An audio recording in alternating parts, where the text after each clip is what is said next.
TikTok Alla make me si kal crazy. iyo lawa u sarqaame. TikTok waa igu waalteen kooma ay gelinoysiin. Ilmahan dadkii dhale a soo raadsadaan. Maslahow kaale dadka ila hadal. Saleemaano soo raadsada maslax. Hawardiis sidii ninkiiba laga dili maqashi waa waalati timaha ta waa iga dhacooyin. Qof ii dad male.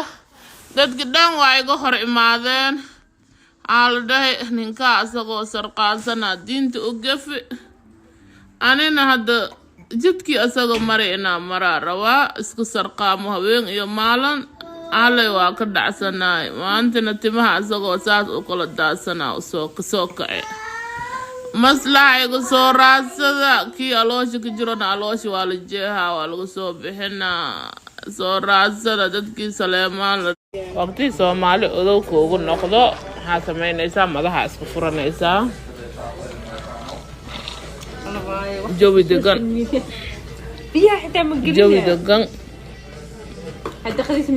u sheega halkaas ninkay khamri daraadiisa u dileen ma oho khamri daraadiisa la u diray ninkay anna maanta waa iska daldala waa iska xaaqa ilaa ya Soomaali xaasidnimadooda waxay ka dheefaan خمران عبية مليرها مسلسل لها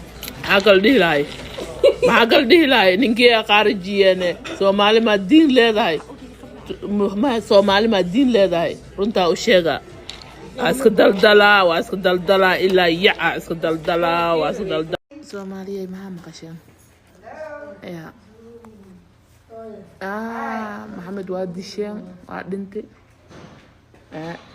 madaxweynaha Mareykanka maxaa dhahay TikTok waa dhinti asagana ka haawiya hadda TikTok na waa dhinti saas ku ogaada Maxamed inaan wiil awliya ahay ya diinta u gafi gaala waay hadda ka haawiya madaxweynaha waa soo saxiixi TikTok bye hawada lagu unooya TikTok bye goorma la isdidila goorma la iska xadgudbaa